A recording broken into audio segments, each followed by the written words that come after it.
मगर याद रखना, मगर याद रखना जीवन है सफर। बहुत प्यार करते हो दुनिया से तुम, बहुत प्यार करते हो दुनिया से तुम।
लेकिन है सच्ची बात, संसार झूठ है, एक दिन मिट जाना है और कोई भी हमारा साथ नहीं देने वाला। सहारे बन सकते हैं लेकिन इनका सहारा क्यों देखते हो? सहारा केवल एकमात्र अपने गुरु और गोविंद के साथ लो, क्योंकि जब भी सहारे की आवश्यकता पड़ेगी तो हमारी आत्मा को आवश्यकता पड़ेगी। शरीर मिट जाएगा, चिता में जल जाएगा।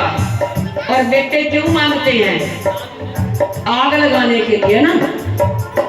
जीते जी तो माँ बाप की सेवा नहीं करते, और बेटे बहू क्या चाहते हैं? बुढ़ा मरे और खाट खाली करे, कमरा खाली करे। हमारा 5-6 हजार कमरे का किराया आ जाएगा, ये बुढ़ा बुढ़े जाएं और हमारा किराया आ जाएगा, आमदनी बढ़ जाएगी।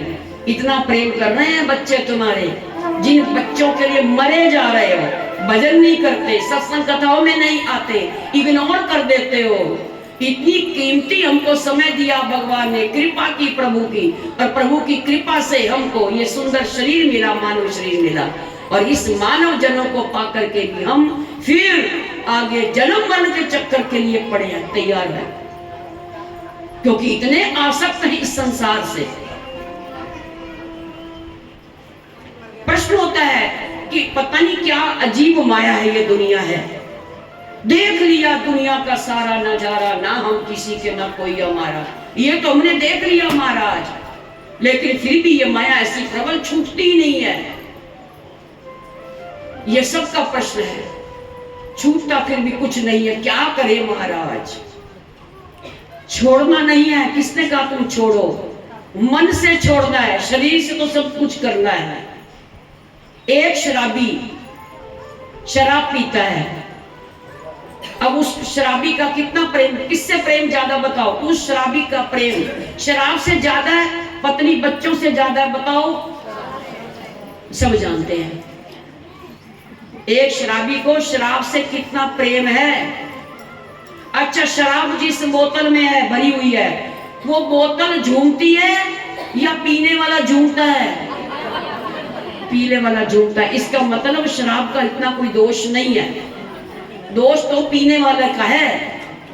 जो पिएगा बंदा वही झूमेगा, झूम बराबर झूम शराबी, तो वही झूमेगा। और इसके विपरीत अब दूसरा उदाहरण हम दे रहे हैं, ध्यान से सुनना।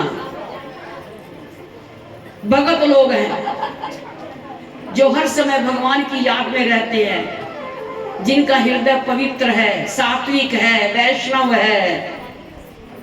अब बताओ, वो क्या शराब से प्यार करता है? वो किससे प्यार करेगा? अपने परिवार से, कि अपने परिवार का पालन करना, कर्तव्य का पालन करना है। कर्तव्य का पालन करते हुए पूजा पाठ भजन आदि करके हम अपना कल्याण कर ले। एक वैष्णव, एक भगत जो जिसका पवित्र मन है, वो उसका ये विचार होगा। अब उसकी आसक्ति कहाँ है? शराब में। आसक्ति शराबी को शराब में है, तो इसका मतलब ये सब हमारी मन की बात है। मन को लगा लो, चाहे मन को पोती पोतों में लगा दो, लगाते रहो, कोई बाहर निकाल थोड़ी दोगे पोती पोते आएगा तो। लेकिन ज्यादा फंसो मत, ज्यादा घुसो मत, कुछ हटके कुछ सटके, बिल्कुल की हटके रहोगे प्यार से वंचित हो जाओगे। कोई तुमको प्यार नहीं करेगा, ना तुम्हारा बेटा तुमसे प्यार करेगा और ना ही तुम्हारे बच्चे, तुम्हारी बहू तुमसे कोई प्यार नहीं करेगा। क्यों? बुढ़िया ऐसी खाती रहती रोटियां, बच्चे को भी नहीं संभाल सकती है। लेकिन इतने भी आसक्त ना हो उस शराबी की तरह। शराबी की आसक्ति शराब में है, उसको प्रिय लगती है। और एक भगत को क्या अच्छा लगता है? ईमानदारी से, सच्चाई से जिंदगी को जियो। यही तो बंदे का काम है। बंदा वही है जो बंदगी करे। ये जो दुनिया है ये गंदी भी है, ये गंदी खाना भी है। जो गंदगी करे वो गंदी खाने में रहेगा, अर्थात जो अपराध करेगा, पाप करेगा, जेल में जाएगा। वो गंदगी है, ये गंदी खाना भी है, ये बंदी खाना भी है। जो गंदगी मारेगा वो बंदी खाने में जाएगा। और यहाँ का रूल, यहाँ भी कोई अगर हम ऐसा दोष करते हैं, अपराध करते हैं तो कहाँ जाते हैं? सीधा जेल में जाते हैं। देख रहे हो ना आजकल समाचारों में कितने घोटाले, कितने शराब के ये पकड़े गए, तो चले गए ना सब जेल में, बंदी खाने में सब गए। और हमारे जो राजा है मोदी जी, वो क्या मृत्यु के बाद जाएंगे गंदी खाने में? कहाँ जाएंगे? भगवान के घर में जाएंगे, भगवान की गोद में खेलेंगे। क्योंकि जो अच्छे का फल अच्छा है, बुरे का फल बुरा है। तो बात यह कि आसक्ति, हमने अपने मन को जोड़ना है, आसक्त नहीं होना। करते रहो ऊपर ऊपर से व्यवहार, ये नहीं कि व्यवहार करना छोड़ दो। बार बार कह रहे हैं, निवेदन कर रहे हैं, व्यवहार दुनिया के साथ सब अच्छे करने हैं, लेकिन घुसना नहीं। अपने मन के अनुसार, जैसे एक शराबी का मन शराब में रहता है तो वो संग किसका करता है? शराबी का ही संग करता है। उसको वही मित्र अच्छा लगता है, अपनी बीवी बच्चे भी नहीं अच्छे लगते उस शराबी को, वो शराबी दोस्त अच्छा लगता है। और इसके विपरीत हम लोग भगत हैं, भक्ति कर रहे हैं, हम वैष्णव हैं, हम संतों के हो गए, हम गुरुओं के हो गए, हम नाम के हो गए, हम नाम निष्ठ हो रहे हैं। धीरे धीरे इधर हमको आगे बढ़ना है। तो हमारी आसक्ति कहाँ हो? हमारी आसक्ति मन से, तो हमने उस गिरधर गोपाल को याद करना है। कहावत है ना, हाथ कारवल और दिल यारवल। हाथों पैरों से दुनिया के सब काम करो और फिर हृदय से, ये दिल की साधना ही तो है।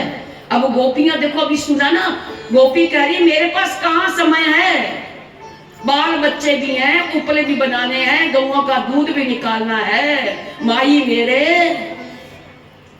शाम संग डोले, जित ही जाऊं तित ही आवत है। मैं तो बात से बात ना करूं, मैं बात से बोलती नहीं हूं, बात नहीं करती हूं, बिन बोले ही बोले माई मेरे शाम संग डोले। मैं नहीं बोलती, मेरे पास समय नहीं है।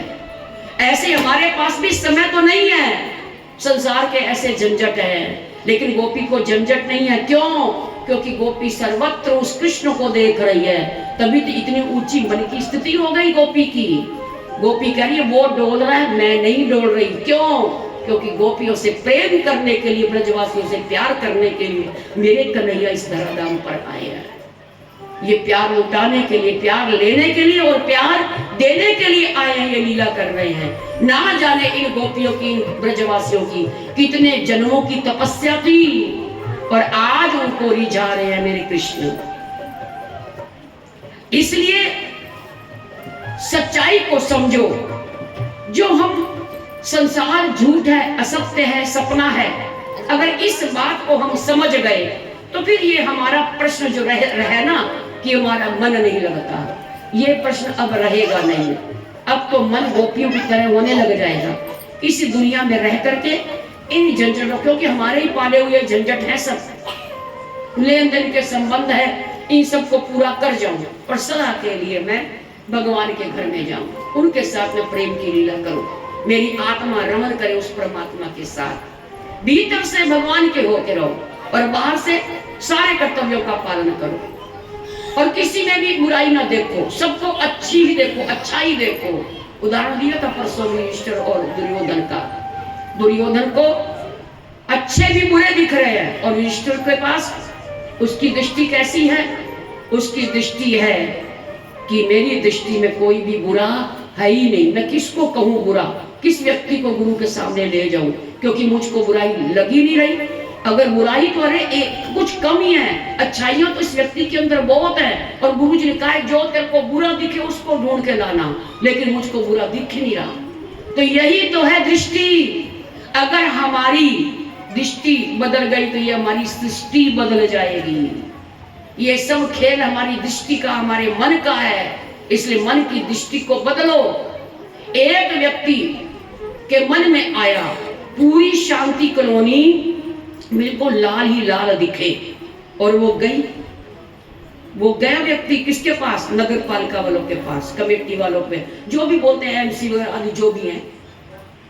अब उनके पास जाकर के कह रहे हैं कि मेरी इच्छा है, अंतिम इच्छा है, मैं मर जाऊंगा इस तारीख को और मेरी इच्छा को पूरी की जाए। वो इच्छा कौन सी आपकी है? तो कहा कि मेरी इच्छा ये है कि कम से कम वैसे तो यमुना नगर ही पूरा लाल ही लाल दिखे और अगर पूरे यमुनानगर लाल नहीं दिख रहा तो कम से कम जिस कॉलोनी में मैं रह रहा हूं, शांति कॉलोनी में, ये तो पूरी लाल ही लाल दिखनी चाहिए। अब कैसे लाल दिखे वो? तो कहा कि पूरी रंगाई पुताई सब करो लाल रंग की। इतना पैसा लगेगा महाराज, इतने मजदूर लगेंगे, इतने मिस्त्री लगेंगे, सब बता दिया खर्चा। उसमें से एक समझदार भी बैठा था, उसने कहा अरे पागलों, यमुनानगर क्या, ये शनि मंदिर तक की 2 गलियां 4 गलियां लाल करोगे ना, अकल ठिकाने आ जाएगी। ये लाल नहीं हो सकती। कहते नहीं, हो जाएगी लाल, कर लो। और उस समझदार व्यक्ति ने उस व्यक्ति से कहा जो लाल अपनी नगरी को देखना चाह रहा है, उस व्यक्ति से कहा, समझदार ने कहा कि ऐसे करो, तुम अपनी दृष्टि बदल लो। क्या? लाल रंग का चश्मा लगा लो आंखों पे। ये एक केवल शनि मंदिर या शांति कॉलोनी लाल नहीं दिखेगी, जहां जाओगे सारी सृष्टि लाल हो जाएगी। ऐसे ही हमारे इस मन पर कहीं भजन का चश्मा लग जाए, कहीं नाम का चश्मा लग जाए, तो बात बन जाएगी। बात तो विचारों की है। कथाओं को, सत्संग को सुन सुन करके तुम अपने इस मन की आंखों के आगे शुद्ध चश्मा लगा दो। भक्ति का रंग चढ़ जाएगा, नाम का रंग चढ़ जाएगा। है ना कितना सरल तरीका? चश्मा ले लो, कोई खर्चा नहीं। 100, 200 का, 300 का चश्मा लगा लो आंखों के आगे। जहां जाओगे, जहां चाहोगे, वही नगरी तुमको लाल ही लाल लगेगी। लाली देखकर मैं चली, मैं भी हो गई लाल, लालो लाल हो जाऊंगी। ऐसे ही लालो लाल हम अपने मन को हमने रंगना है।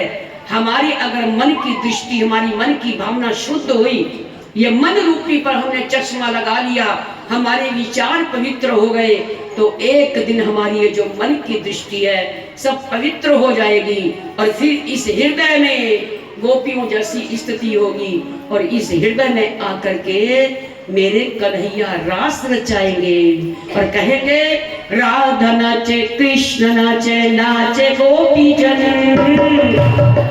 कृष्ण नाचे नाचे गोपी जन, राधा नाचे कृष्ण नाचे, नाचे गोपी जन, राधा नाचे कृष्ण नाचे, नाचे गोपी जन।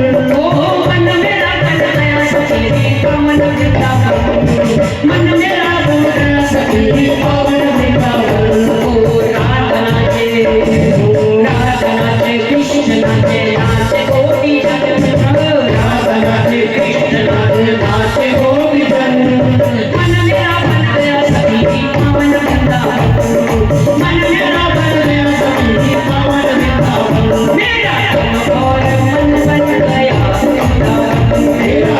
और मन बन गया वृंदावन, मेरा तन और मन बन गया वृंदावन, मेरा तन और मन बन गया वृंदावन, मेरा तन और मन बन गया वृंदावन। विद्या आसन पर बैठे राधा रमन, जिनके आसन पे बैठे हैं राधा रमन।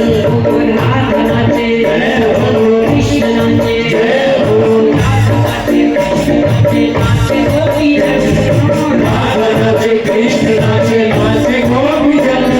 मन मेरा बन गया सखी पावन वृंदावन, ओ मन मेरा बन गया सखी पावन वृंदावन, मेरा तन और मन बन गया वृंदावन। मेरा तन और मन बन गया वृंदावन। ये स्थिति गोपियों की है, क्योंकि गोपियों का मन बिल्कुल पवित्र है। अपने पुत्र में भी कन्हैया को देख रही है, अपने पुत्र से भी इतना प्रेम नहीं है जितना प्रेम यशोदा के लाला से प्रेम है।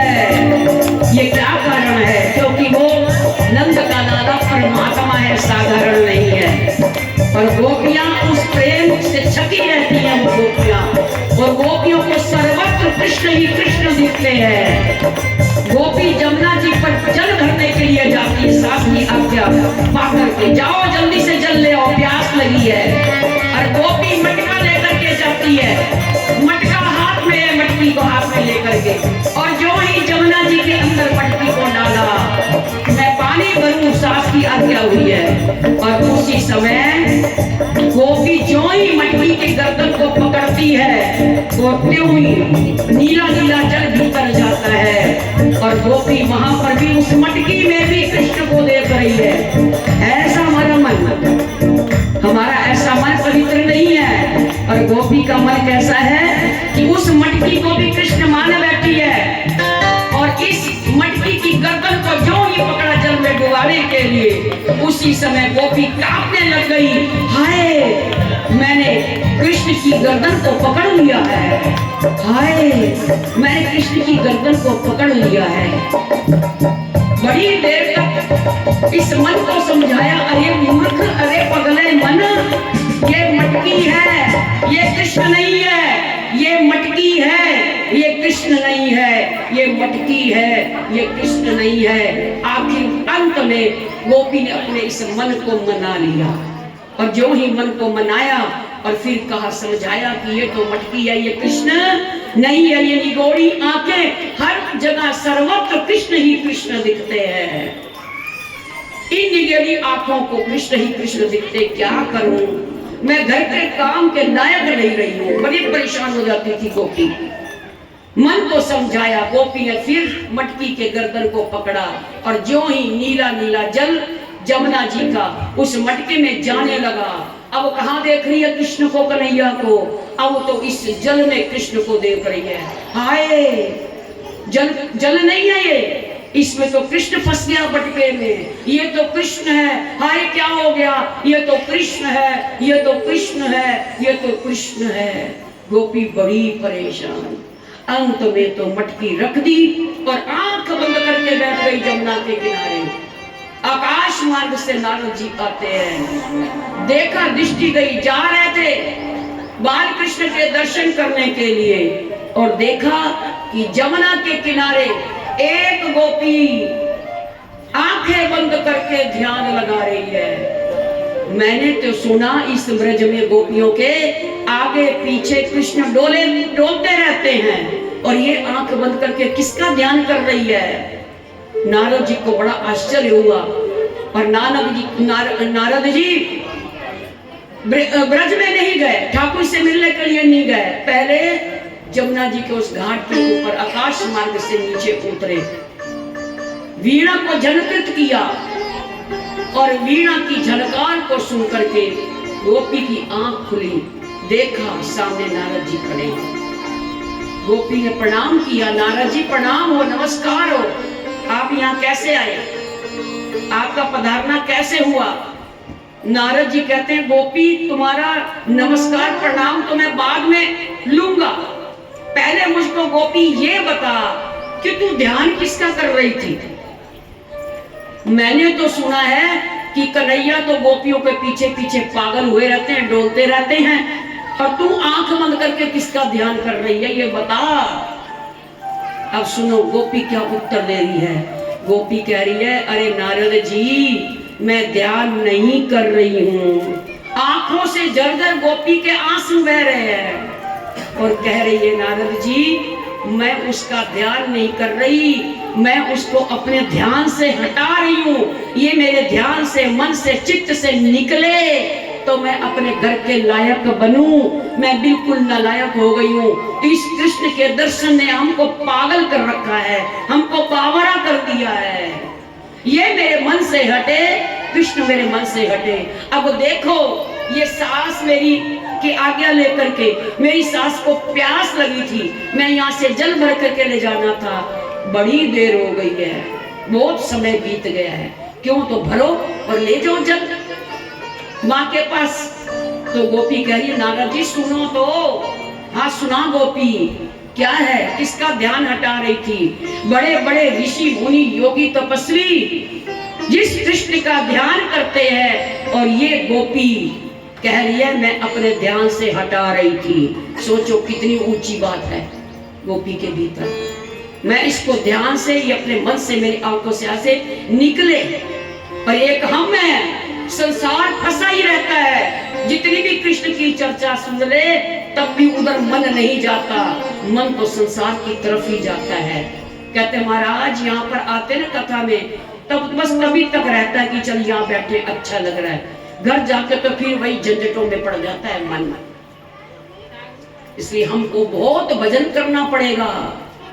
इसका अर्थ है हमारा अभी मन मैला है, इसका अर्थ है हम संसार में अपने मन को फंसाया हुआ है, हमने अपने मन को कृष्ण की तरफ लगाया ही नहीं है, आसक्ति है संसार की तरफ। इसलिए हम सबका ये प्रश्न है कि हमारा मन नहीं लगता, क्योंकि मन ये झंझट लगते। अरे झंझट नहीं है, गोपियां भी घर के सब काम कर रही हैं, लेकिन गोपियों की साधना क्या है? गोपियों की साधना है सर्वत्र, हर जगह, हर कण में, हर क्षण में, हर पल में वो कृष्ण को ही देखती है।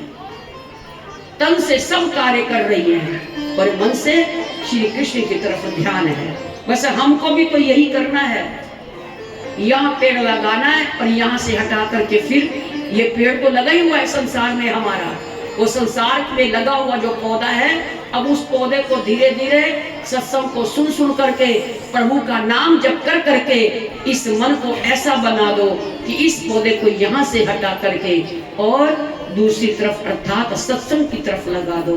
तुम्हारे मन चित्त में कोई आसक्ति नहीं रहेगी, तुम्हारी अब मन की आसक्ति ठाकुर जी के साथ होने लग जाएगी। तो फिर ये आसक्ति नहीं होगी, संसार में है तो मन आसक्ति, उसको आसक्ति कहेंगे, और भगवान में हो जाए तो फिर हमारी वो भक्ति कहलाएगी। यही तो खेल है, बस विचार ही तो बदलना है। दृष्टि सृष्टि तो दृष्टि बदल गई, सृष्टि भी दिखने लग जाएगी, वो भी बदल जाएगी। जैसी हमारी दृष्टि होगी वैसी सृष्टि होगी, जैसे हमारा मन का विचार होगा वैसे ही मन का विचार व्यवहार स्वभाव होगा। इसलिए सावधान हो जाओ, ये सुधार हमको स्वयं अपना करना है और गोपियों जैसी स्थिति हो जाएगी।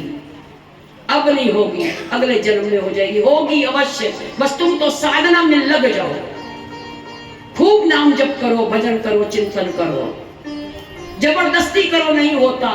जैसे जबरदस्ती संसार के सारे काम, मन नहीं होता रोटी बनाने को, मन नहीं होता सफाई करने को, लेकिन करना पड़ता है, घर के झंझट ये सब निभाने पड़ते हैं।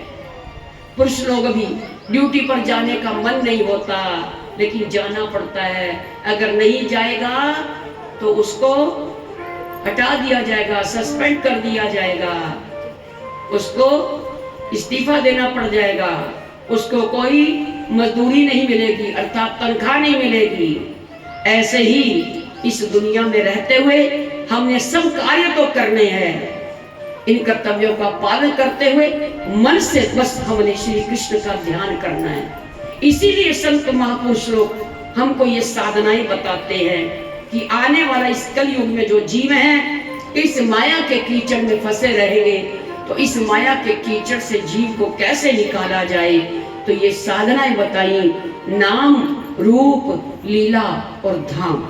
नाम जप करो, नाम जप करने का फल होगा, रूप का चिंतन करोगे। अभी मैंने केवल चरणों का ही थोड़ा सा चिंतन बताया। आप अगर सीखना चाहते हैं किसी एक दिन यहाँ पर हमारे पास, जो सीखना चाहते हैं सिखाएंगे हमको, 1 घंटे में हम आपको सिखा देंगे, लिखवा भी देंगे। और इस प्रकार से इस मन का अभ्यास करो, चिंतन होने लग जाएगा। इसको बोलते हैं रूप का चिंतन, लीलाओं का चिंतन। कल आपको कितने चिंतन सुनाए हैं, बाल लीलाएं कितनी सुनाई ठाकुर जी की ब्रजवासियों के साथ, यशोदा मैया के साथ। आज जो खेल हो रहे हैं, इन लीलाओं का चिंतन करो, अपने भाव से अपने मन से कहो कि मैं यशोदा हूँ और छोटे से कन्हैया मेरी गोदी में खेल रहे हैं। अच्छा, आप कहते हो चिंतन होता नहीं, तो करो ना, मैं बोल रही हूँ आप करो चिंतन। कैसे करो? सोने की एक चौकी है, सुंदर सी मणियों से जड़ी हुई, उस चौकी के ऊपर छोटे से कन्हैया को बिठा रखा है और यशोदा मैया सोने की कटोरी में माखन है और उस माखन को अपनी उंगली से मक्खन को लेकर के और कन्हैया के मुख में डाल रही है। बताओ, मैं जो बोली आपका मन वहां गया कि नहीं गया? 1 सेकंड के लिए गया ना? अच्छा, और चिंतन आसान बता दूं। अच्छा, याद करो, टमाटर आ गया आंखों के आगे, टमाटर है, भैंस काली काली आ गई ना भैंस। अब देखो सब हंस रही है। मतलब चिंतन, तुम शिकायत करते हो कि चिंतन होता नहीं, होता क्यों नहीं होता है? हम करते नहीं है, ये नालायकी हमारी। होता तो है लेकिन हम करना नहीं चाहते। इतना सुना है, इतना सत्संग सुना है, अभी भी हमारे मन की शिकायत है कि चिंतन नहीं होता, हम करते नहीं, होता तो है। तुम करके देखो। राधे बाबा लिखते हैं सत्संग सुधा माला में कि मन बदमाशी करता है।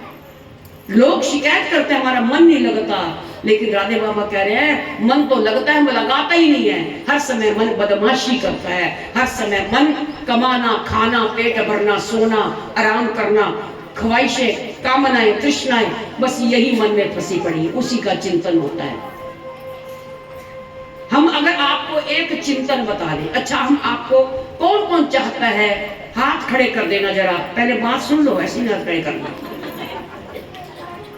हम आपको बता रहे हैं कि अमीर कौन नहीं होना चाहता, करोड़पति कौन होना चाहता है, जरा हाथ खड़े करो। यहाँ सारे समझदार बैठे शर्म आ रही है ना, हाथ चाहते तो सब है। अरे माता जी हमारे पास इतना पैसा होता ना, सच्ची बात है दिल तो बड़ा है, पर भगवान ने इतना दिया नहीं तो मैं इतना दान करती। मैं तो तीर्थ पे चली गई, अयोध्या चली गई, वृंदावन चली गई, वहां चली गई, वही चली गई, पैसे खत्म हो गए, मैं कथा की सेवा नहीं दे पाई, है ना। दिल तो बड़ा है पर ना है नहीं, मतलब जहां हमारा दिल होगा वहां सारा काम हो जाएगा, ना होते भी हो जाएगा। यही तो हमारी चाहत में तो कमी है। अब करोड़पति कौन नहीं होना होगा, जो तरीका हम बता दें। अब बता दो, बताऊं फिर, अगर तुमको नहीं चाहिए तो फिर बताती। बताओ मैं क्या बता दूं कि नहीं, मन की मन में रख लूं, मैं ही करोड़पति होंगी, बता दूं बच्चा। अच्छा चलो, अब तुमने नहीं कहीं जाना, किसी फैक्ट्री में भी कोई मजदूरी करने, कोई काम करने कहीं नहीं जाना, और अपने पुरुषों को भी, बच्चों को ही मना कर देना कि कहीं भी अपनी दुकानें सब बंद करो, कहीं नहीं कमाने जाना।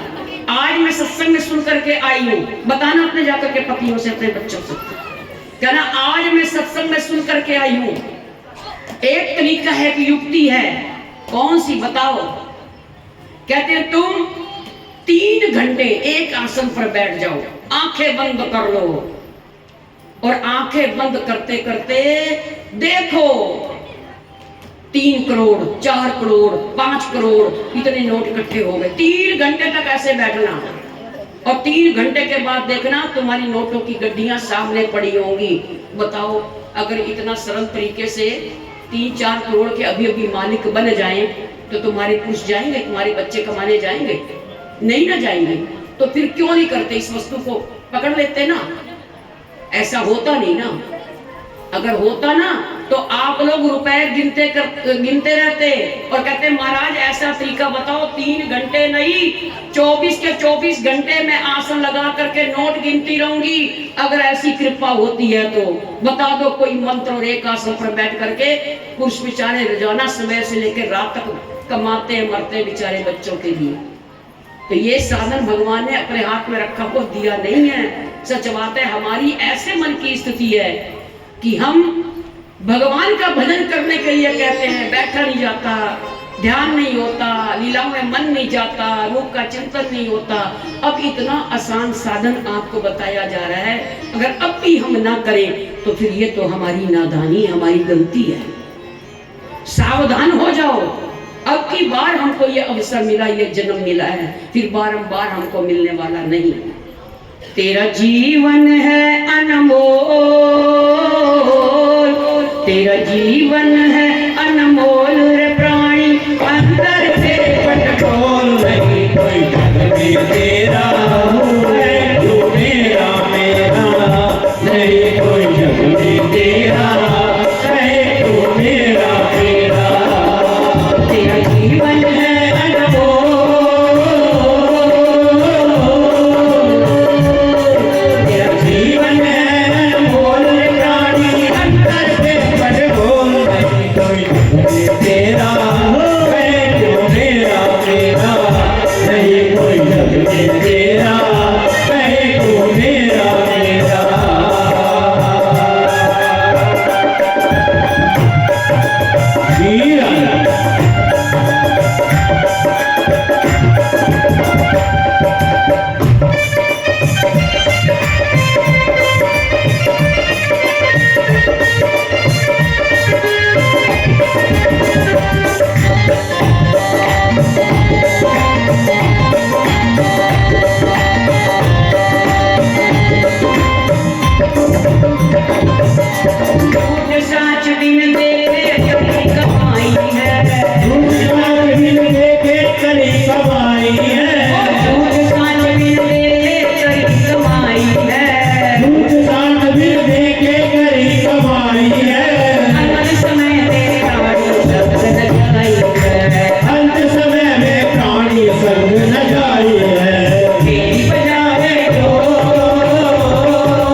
से प्रीत ना धोखा खाएगा। कल भी यही 2 साधना बताई थी। 2 साधनाओं को पकड़ लो कम से कम। एक संत, दूसरा नाम। संतों की कृपा से जो संत हमको बताएं उस साधन को पकड़ लो, संतों को और उसके प्रभु के नाम को। 2 साधनाओं को करो। बस स्थिति धीरे धीरे अपने मन को आसक्त, संसार से आसक्त मन को हटा करके इधर लगा लो, भगवान की